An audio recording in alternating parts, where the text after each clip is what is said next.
Last part में हमने देखा कि सोफिया एमा को छोड़कर डंजन की ओर निकल गई थी, जहाँ पे उसे कुछ मॉन्स्टर्स किसी कार्डबोर्ड को घेर कर खड़े हुए मिले थे।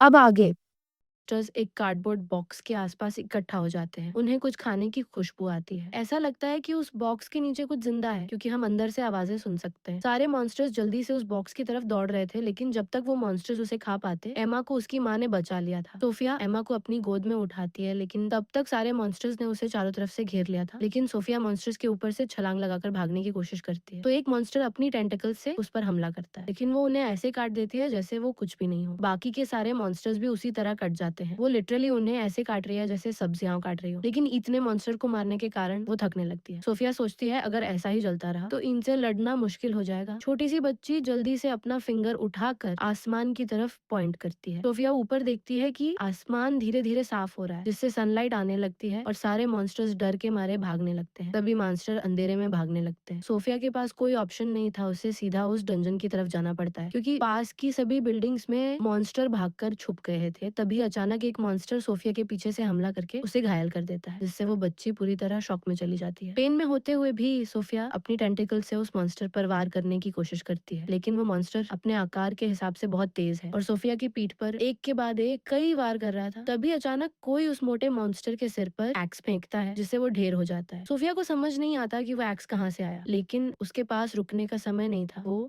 दौड़ती रहती है। हम डेविड को देखते हैं, जो उस बिल्डिंग के एंट्रेंस तक पहुंचता जाता है जहाँ सोफिया गई थी। वो पूरा थका हुआ था। वो बिल्डिंग मॉन्स्टर से भर गई थी और अब वो अंदर भी नहीं जा सकता। वो खुद को ब्लेम करता है एंड सोचते कि ये सब उसी की गलती है, क्योंकि वो एमा को पीछे छोड़कर बाथरूम चला गया था। लिली, जिसने एक्स फेंका था, अपना एक्स मॉन्स्टर के सिर से बाहर निकलती है और डेविड के पास जाती है। डेविड पूरी तरह शॉक्ड होता है। उसे समझ नहीं आता ये स्ट्रेंजर कौन है, लेकिन कुछ बोलने से पहले ही लिली उसके मुंह पर जोरदार हमला करती है। उसी समय सोफिया अपनी बच्ची को डांट रही थी। सोफिया एम्मा से पूछती है कि उसने इतने डेंजर में उसे फॉलो क्यों किया, लेकिन फिर एम्मा धीरे से अपनी छोटी सी उंगली सोफिया की हथेली पर रखती है और कहती है कि मुझे डर लगता है कि आपको कोई चोट ना पहुंचा दे। एम्मा बताती है कि उसे पता है कि उसके मम्मी पापा उसे पालने के लिए कितनी मेहनत करते हैं। वो कभी उसे अपना दर्द महसूस नहीं होने देते, लेकिन एम्मा जानती है कि वो तकलीफें झेलते हैं। वो नहीं चाहती कि उसकी माँ को उसके कारण और दर्द झेलना पड़े। वो उसके साथ रहना चाहती है ताकि जब भी माँ को चोट लगे वो उसे अच्छा फील करा सके। ये बोलते बोलते एम्मा रोने लगती है। सोफिया का दिल पिघल जाता है और वो अपनी बेटी को गले लगा लेती है। दूसरी तरफ मॉन्स्टर्स फिर से इकट्ठा होने लगते थे। सोफिया एम्मा को अपनी शर्ट के अंदर छिपाकर माइंडलेस मॉन्स्टर्स के बीच से चलने लगती है। उन्हें बस इस बिल्डिंग से बाहर निकलना है। वो एम्मा से कहती है कि टाइट पकड़े रहना, वरना हम किसी मॉन्स्टर से टकरा जाएंगे। तभी एक मॉन्स्टर सोफिया के इतना पास आ जाता है कि सोफिया अनकंफर्टेबल फील करने लगती है। वो खुद को काम रखने की कोशिश करती है और धीरे से एमा से कहती है कि वो किसी भी चीज पर रिएक्ट ना करे। तभी सोफिया को ऐसा लगता है कि वो मॉन्स्टर धीमी आवाज में उससे कह रहा हो कि जो वो कर रही है वो सब बेकार है, लेकिन जब वो पलटकर देखती है तो वहाँ कोई मॉन्स्टर नहीं था। उसे समझ नहीं आता कि मॉन्स्टर इतनी जल्दी कैसे गायब हो गया, लेकिन वो आगे बढ़ती रहती है। एग्जिट सामने ही था, लेकिन अचानक एक बड़ा सा हाथ आता है और उसे पकड़ने की कोशिश करता है, लेकिन सोफिया तुरंत जंप कर डोज करती है और वो हाथ कुछ और मॉन्स्टर्स को पकड़ लेता है। पहले तो वो कंफ्यूज्ड हो जाती है कि ये क्या हुआ, लेकिन जब वो उस जायंट हैंड को देखती है तो उसे समझ आ जाता है कि ये डंजन का मास्टर है। सोफिया सोचती है कि ये मॉन्स्टर तो बाकी मॉन्स्टर्स की भी परवाह नहीं करता, बस जो भी ईज के हाथ में आता है उसे पकड़ लेता है। मॉन्स्टर अपने हाथ घुमाकर और मॉन्स्टर को पकड़ लेता है, जिसमें सोफिया भी शामिल थी, जिससे एमा जमीन पर गिर जाती है। लेकिन जब एमा देखती है कि उसकी माँ पकड़ी जा चुकी है तो वो रोने लगती है, लेकिन उसकी माँ कहती है भागो। सरप्राइजिंगली एमा सोफिया की बात मान लेती है एंड तुरंत उल्टी दिशा में दौड़ने लगती है बिना जिद किए। जैसे ही वो मॉन्स्टर अपना हाथ पीछे खींचता है तो सोफिया अपनी पूरी ताकत से मॉन्स्टर के हाथ पर स्क्रैच करती है, जिसके कारण सोफिया मॉन्स्टर के हाथों से छूट जाती है। जमीन पर गिरते ही सोफिया फिर से दौड़ना शुरू करती है और एम्मा को ढूंढने लगती है। उधर बिल्डिंग के किसी हिस्से में हम एक हॉट मॉन्स्टर वुमन को देखते हैं, जो शायद डंकन मास्टर है। सीन फिर से एम्मा की तरफ जाता है, जो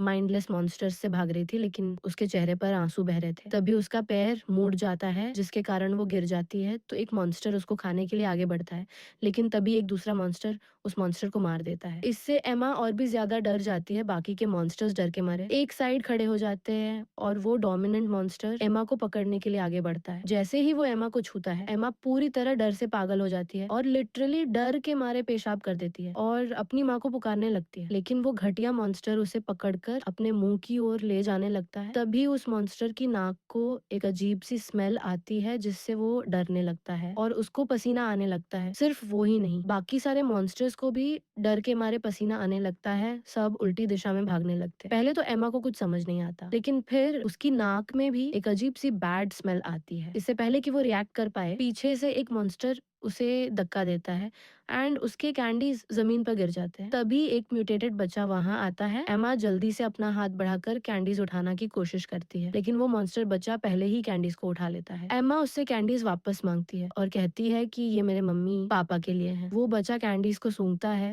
और बिना सोचे एक कैंडी अपने मुंह में डाल लेता है। ये देखकर एमा पूरी तरह शॉक हो जाती है। ये कैंडीज उसके पेरेंट्स के लिए एक गिफ्ट था जो उसने बड़ी मेहनत से ढूंढा था, और इस बच्चे ने उसे खा लिया। गुस्से में एम्मा उसे जोरदार पंच मारती है जिससे कैंडी उसके मुंह से बाहर निकल जाता है। फिर वो उसका फेस पिंच करने लगती है। बच्चा भी बदले में उसका फेस पिंच करता है। ये लड़ाई अब बच्चों का खेल बन गई। आखिरकार बच्चा हार मान लेता है और हमारी एम्मा से मार खाने के बाद रोते हुए भाग जाता है। एम्मा खुश होती है कि उसके कैंडीज वापस मिल गई। एम्मा ने उस बच्चे को ऐसे हराया जैसे वो उसके लिए केवल एक चींटी के बराबर हो। बाकी के मॉन्स्टर्स जो ये फाइट देख रहे थे वो पूरी तरह शॉक हो जाते हैं। वो सब उसके सामने अपनी गलती की माफी मांगने लगते हैं। तभी एम्मा छींकती है तो सब डर के मारे भाग जाते हैं। यही खत्म होता है। नेक्स्ट एपिसोड देखने के लिए लाइक एंड सब्सक्राइब करके बेल नोटिफिकेशन ऑन कर दें।